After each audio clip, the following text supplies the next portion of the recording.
Great outfit. Hey.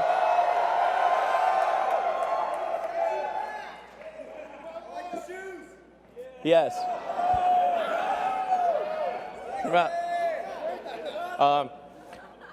Yeah. Well, everyone, welcome to the Tesla Design Studio, where we've held many product unveilings before. I hope you guys all have a really great time tonight. I think I've never seen so many cameras in my entire life. This is cameras everywhere. So we're going to start off by just talking a bit about how did we get here. You know, what are the things that have led to this day? What are the cars like? How did Tesla start out? How did we, you know, where were we 10, 11 years ago? What has happened over that intervening time? You know, because it occurred to me that a lot of people, they only heard about Tesla maybe a year or two ago, and you know, electric cars are kind of like taken for granted. But there was a time when electric cars seemed very stupid, and it wasn't that long ago. And the idea of creating a car company was stupid, of course, and then making an electric car company was like stupidity squared. And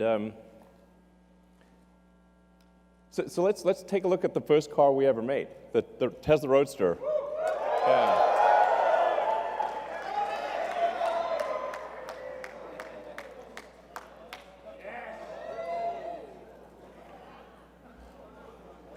All right.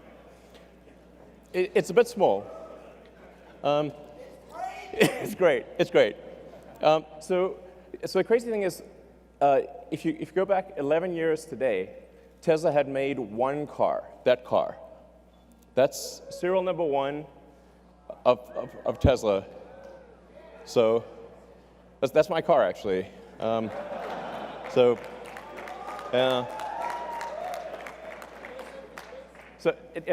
on February 2008, we'd literally only made one car, that car.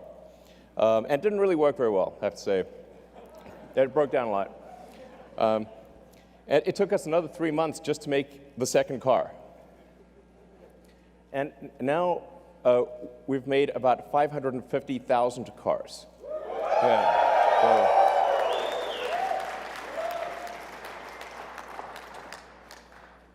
And after the Roadster, essentially what happened with the Roadster is we said, okay, we want to make a car, we want to really break the mold about how do people think about electric cars. Do they think about electric cars as being slow and ugly and poor performance? So we wanted to have a sports car, you know, a car that is fast, looks good, sexy, that's right. Ha ha, you took the words out of my mouth. Exactly.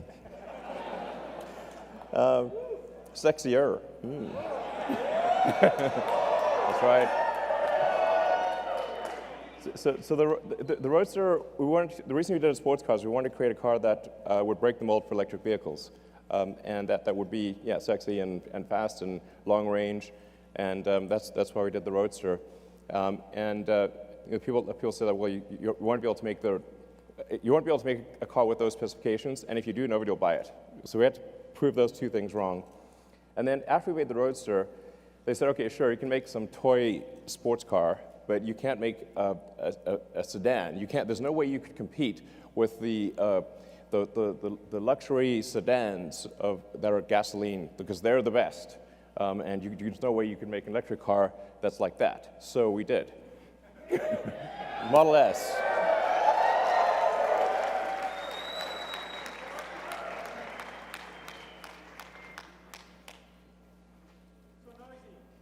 Exactly. So noisy. Where are all the fumes? Where's the exhaust pipe? Where do you put the gasoline?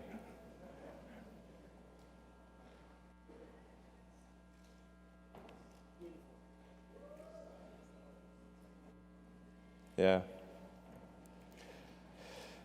So we actually started designing that car in the rocket factory. So we didn't have a design studio. We took a little corner of the rocket factory, and Franz joined, and we just, with a tiny crew in a corner of the rocket factory, we designed that car. I think that car was really important because it was competing against the best of the gasoline cars. So if you can make an electric car that can beat the best of the gasoline cars, it's a very powerful statement to prove that you can go electric. So then, working on from the Model S, which by the way, in terms of where the name comes from, actually I like calling things what they are. So Roadster is called Roadster because it's a roadster. There is no good word for sedan. So we couldn't call it the sedan. It wouldn't work. Or saloon. There's just like literally no word. So the Model S stands for sedan. And this is how out of touch I was. I actually didn't realize at the time that Model S also means models. and then I had like at one point a license plate that said Model S2 because it was like the second production Model S, and it was like, and as I was walking away from my car, I said, "Wow, what a jerk! His license plate says Models 2." Yeah, I'm like, okay, better not have that license plate. So, but then going from the Model S, we said, okay, we want to make the best SUV in the world. We want to do something. We kind of got carried away actually with the Model X. We was like, let's have practically every technology and whiz-bang thing we could possibly think of. The Model X is like, as a car, it's like a Fabergé egg meets a spaceship. It's like, it was insanely difficult. But it is an amazing vehicle. Let's bring it out.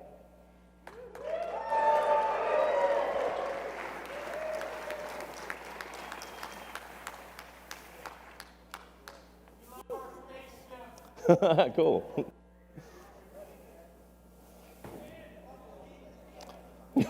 Yeah. You can see a certain position forming, maybe. So the Model X,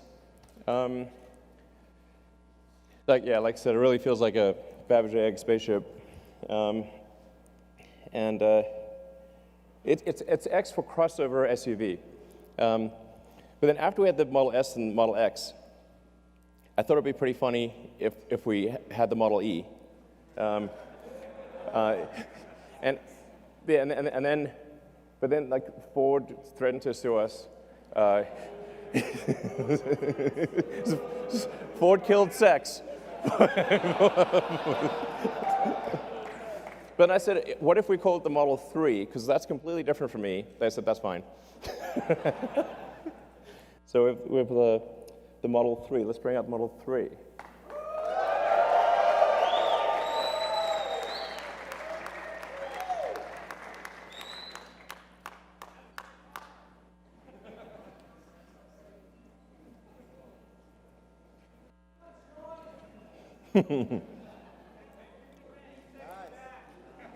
That's right, exactly. Exactly, smart summon with a person.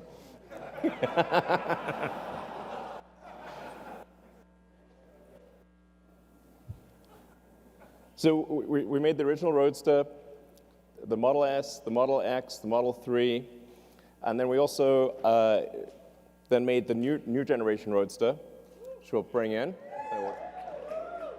Sweet. Hey, sure. Yeah, my man! So, yeah, here we have the original Roadster, the new Roadster. Yeah. And then, hey, how's it going? And then the Semi.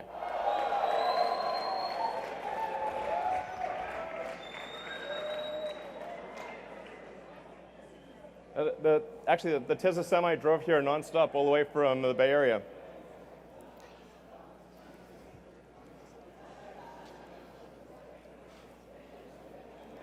So that Tesla Semi, a 500-mile range electric semi. I learned to actually only after naming the thing that semi has two meanings. So it's semi-sexy.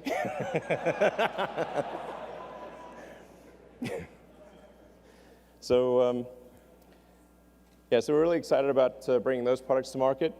So that's sort of talking about our products. But then the factories are as much the product, if not more, than the vehicles themselves.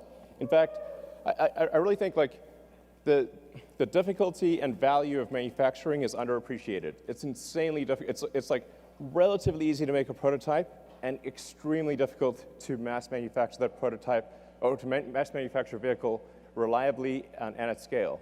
I mean, even for rockets, I'd say it's probably a factor of 10 harder to design the manufacturing system for a rocket than to design the rocket.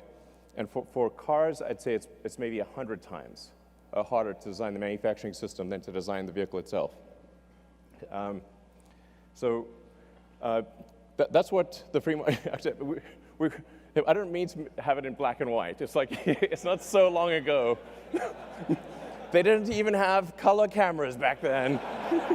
It was 2010. But it was very bleak. It's like essentially when we acquired the Fremont factory, which used to be called NUMMI, people sort of thought, oh, you've got a car factory. Now, if you have a car, they sort of think if you have a car factory, you can just make any car. It's like, no, that's like saying you've got a box. And that box can have anything you want in it. No, only if you make the thing in the box. Although we did get get a very good deal on the NUMMI factory, Toyota and General Motors actually took all of the good equipment out, and anything that was like so useless it wasn't even worth the scrap was left.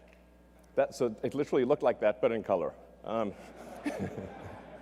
it took an enormous amount of effort by a very talented team to actually turn essentially what looked like a derelict warehouse into a working car factory. Yeah.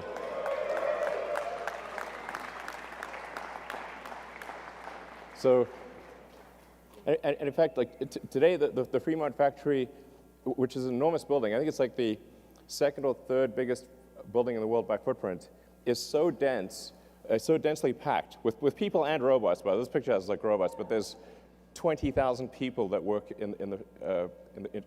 the Fremont factory across 4 or 5 shifts. So it's really a massive amount of people and robots.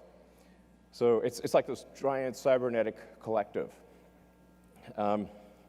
So that was way harder than making the car, by far. I mean, it's worth noting, like the last time, at least in the U.S., the last time any car company achieved mass manufacturing was about 100 years ago.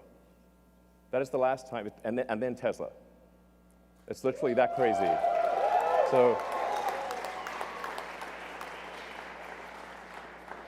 the issue is definitely not coming up with a car design. It is absolutely all about building the production system. You want to have a good product to build, but that's basically the easy part. Then the factory is the hard part. Then the challenge is like, okay, if we create a car factory, where the heck are the batteries and electric motors and power electronics going to come from? And that's where we need to say, okay, we better build something that's capable of 50 gigawatt hours at least of cell output, which at the time when we proposed the Gigafactory, I believe like total global output of lithium-ion batteries for all purposes, phones, laptops, certainly cars, anything, was about 30 gigawatt hours. So we're like, okay, well, just do the basic math. We need 50 gigawatt hours. So we better have a real big factory, or there's no way. So,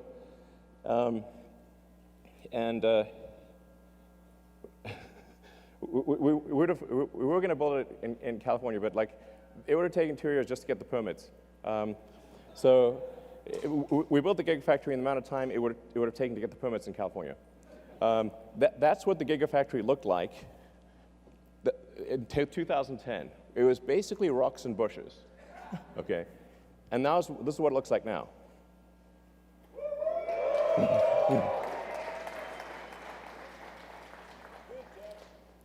Yeah. So, and it's only about a third complete. So this when complete, I think it's about 4 or 5 times the size of the Pentagon.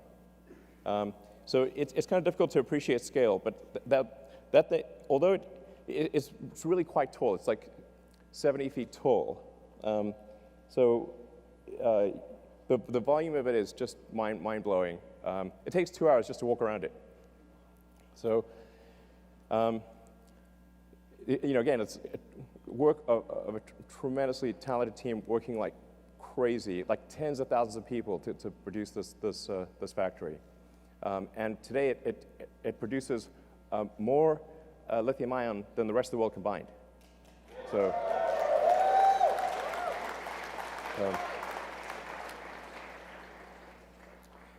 Now we're also building a factory in China, which I'm really excited about. As you can see, it's very impressive. Very impressive. A large puddle. So when I was there in January, that's what it looked like when we did the groundbreaking ceremony, and this is what it looks like now, 3 months later. But this is what it will look like at the end of the year.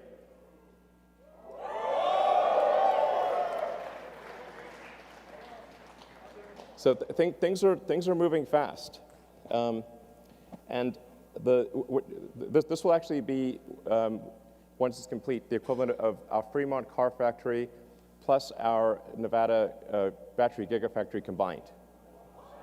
Yeah, so it's integrating the two, which kind of makes sense. So we're really excited about this. We're a great team in China, and this is going to be really important for making affordable versions of the Model 3 and Model Y for the greater China market. And then, besides cars, we have some other things. So the solar roof and Powerwall.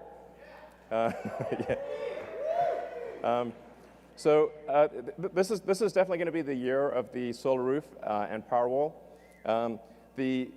Because of extreme challenges with the Model 3 production, we have to basically allocate all resources to Model 3 production because otherwise we're going to die. And so basically, it was pretty tight, I have to say. That was a hard one. I would say like 2018 was probably felt like aging 5 years in one. Honestly, it was really intense. So,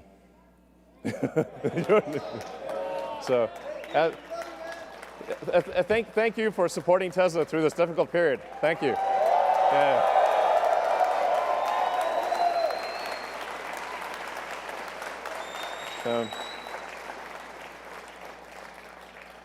But now that Model 3 production is going pretty well, we're going to finally allocate engineering attention to the solar roof as well as the solar retrofit.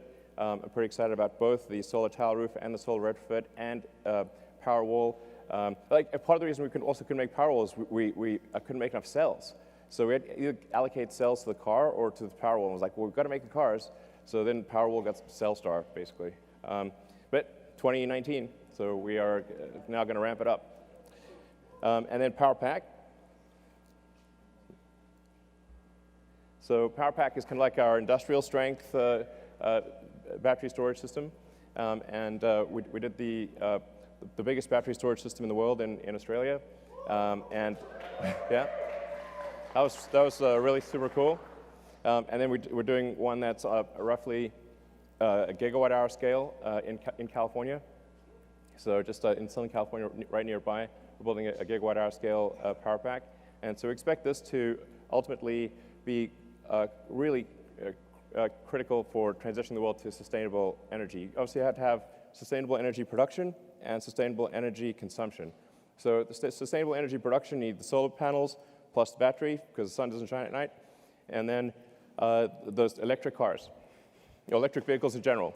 Yeah. So, but I mean, the really exciting thing is if you have, with solar plus battery plus electric vehicles, we have a fully sustainable future. This is a future you can feel really excited and optimistic about. I think it really matters. Yeah.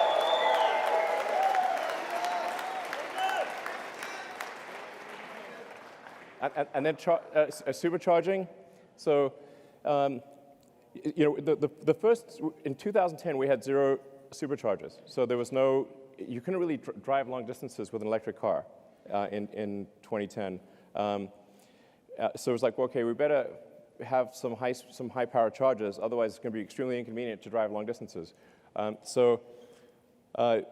Built into the Model S was a high voltage DC bypass directly to the pack, so you can just sort of mainline power right into the pack. And then we stick it. Then nobody was building high power chargers, so like, okay, we better build these high power chargers because nobody's building them. And so we went from 0 superchargers to building a global network of superchargers. Yeah. Yeah. So.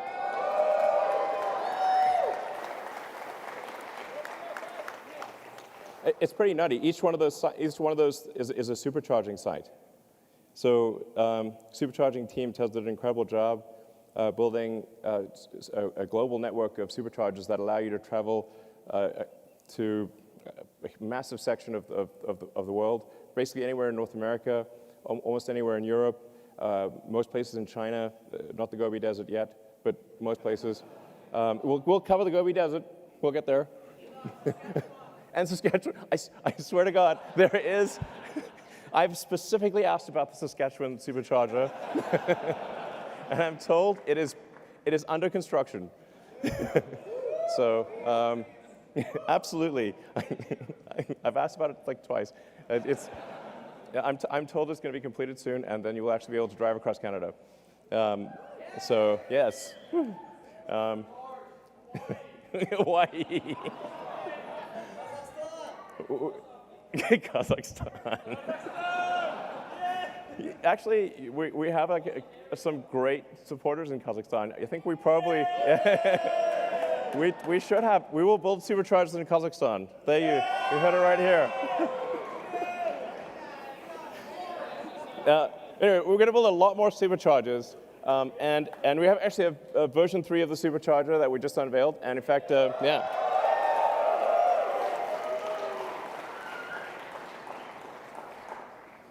So the superchargers actually started out only at about 75 kilowatts, and now they're at, with version 3, 250 kilowatts, and we think probably can even go a little higher than that. And so if you've got a long-range Model 3, it's capable of charging at about 1,000 miles an hour or 1,600 kilometers an hour. Yeah.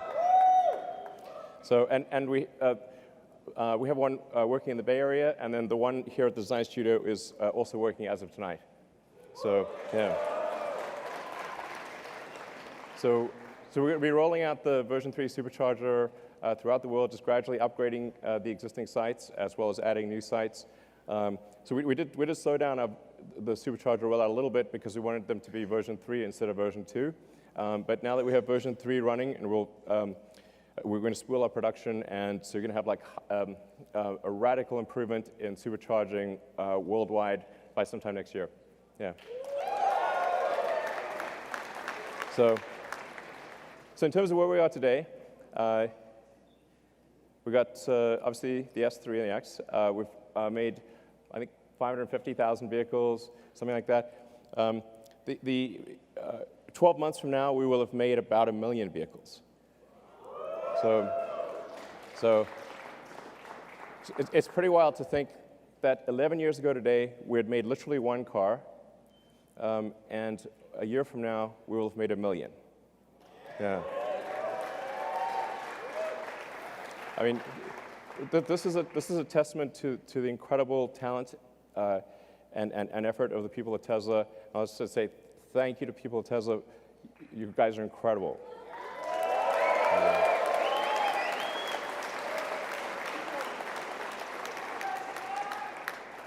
So, yeah, and 4 million tons of CO2 saved.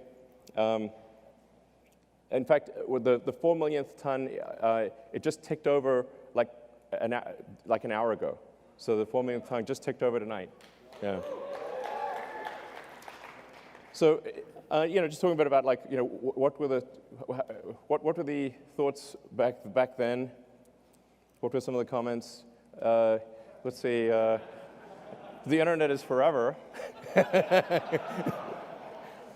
But this is a mere like taste. It was like I said, electric cars were considered extremely impossible and stupid, and in various forms. You're a fraud. Blah. Like, okay, you can drive that fraud. Okay, and then now things have changed. Yeah.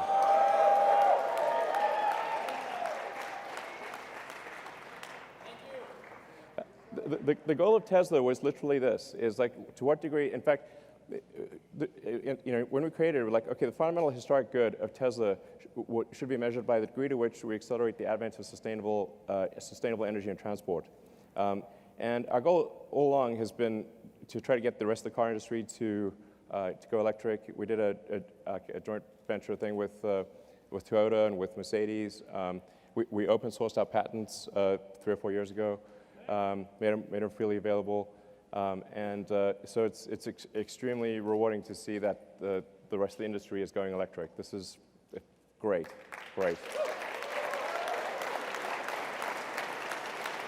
So, and I was just wondering, like, where will Tesla be in 10 years?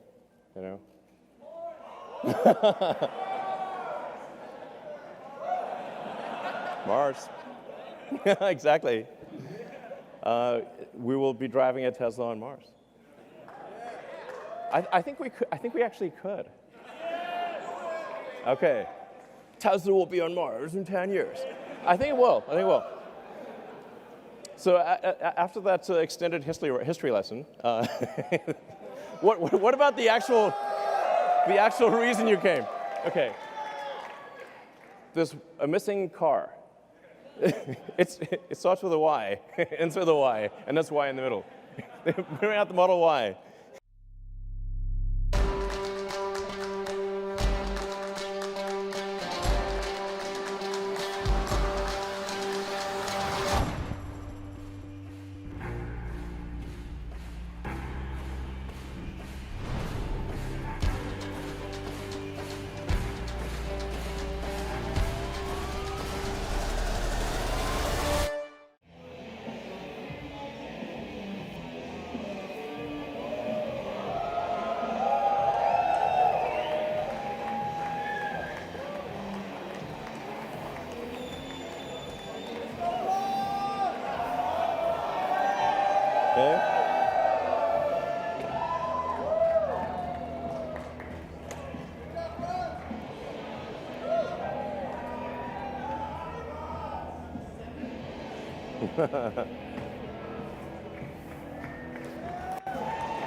All right. The Model Y. Yeah. So, like the 3, it will be extremely safe. So that you may know the Model 3 has the lowest probability of injury of any car ever tested by the US government. The Model Y, we expect, will have a similar result. 5 stars in every category. With the battery pack low in the floor, it's going to have a very low center of gravity. So this will, it has the functionality of an SUV, but it will ride like a sports car. So this thing will be really tight in corners. And we expect it will be the safest mid-sized SUV in the world by far. And at Tesla, we actually always design with safety as the #1 goal. It's like people think, okay, performance, sure, but safety first. This is actually by far the most important thing. But it's also going to have incredible performance. So we expect to have 3.5 seconds 0 to 60. Yeah, it's good. And very low center of gravity, so great handling. It's testing out at a 0.23 drag coefficient, which is extremely good for an SUV. And in terms of range, 300 miles. Yeah. So we expect to have an EPA range of, an actual true usable range of 300 miles. So, yeah. Yeah. From an interior standpoint, it has a panoramic glass roof. And by the way, after I'm done here, you guys will be able to come up and like check out the car. So it's like, so it's going to have a panoramic glass roof. It like really feels like, just like the Model 3, if you're in the car, it just feels like you can see the sky. Seat 7, 66 cubic feet. Obviously autopilot and all that. As I've said publicly, we expect to be feature complete with self-driving sometime later this year. And then as we prove out the safety with billions of miles and kilometers, we will, from our standpoint, feel it's like safe enough to not pay attention and then get the regulatory approval sometime thereafter. But the cool thing is feature complete. Like it'll be able to do basically anything by the end of this year. Just with software upgrades, which is pretty cool. So the basically long-range one we expect to be about $47,000, and then sometime in 2021 we'll have the sort of standard version, which will have a $39,000 price point. So yeah.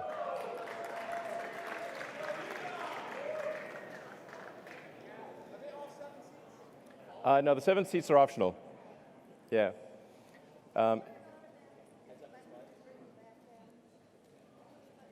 Do you mean the liftgate? Yes. Okay. I mean, you never know. We might do better than this, but so it should be at least this good. So, so I think it's going to be very, really compelling. I'm confident that it'll be of any mid-size SUV, it'll be the one you want. Yeah, I think it'll probably sell. I think we'll probably do more Model Ys than S, X, and 3 combined, most likely. Yeah. So, so there you have the sexy presentation. So, all right. Thank you all for coming. Those of you who are here and those of you who are watching, thank you very much for your support over the years. It's been, a hell of a ride. I love you too. I love you too. We are bringing sexy back quite literally. All right, thank you.